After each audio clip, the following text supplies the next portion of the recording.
अगर आपको इंग्लिश सीखने का शौक है तो ये वीडियो है सिर्फ आपके लिए, क्योंकि इस वीडियो में मैं आपको सिखाऊंगी कि आप दूसरों से सवाल कैसे पूछ सकते हैं, वो भी इंग्लिश में।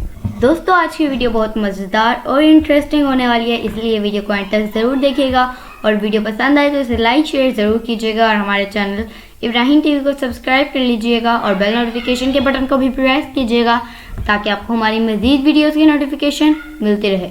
तो चलिए शुरू करते हैं अपना आज का लेसन। इंग्लिश में सवाल पूछें। Who knows? Who knows? कौन जाने। Who did it? Who did it? किसने किया। Who's that? Who's that? वो कौन है। Why me? Why me? मैं ही क्यों। Where to sit? Where to sit? कहाँ बैठना है। Where to study? Where to study? कहाँ पढ़ना है। How to go? How to go? कैसे जाना है। Where to live? Where to live? कहाँ रहना है।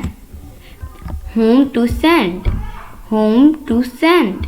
किसे भेजना है। Whom to meet? Whom to meet? किससे मिलना है। Whose is this? Whose is this? ये किसका है। So my dear friends, it is it for today. I hope आपने बहुत कुछ सीखा होगा इस वीडियो से। इंशाल्लाह we will be talking in next video. Take care. Bye for now.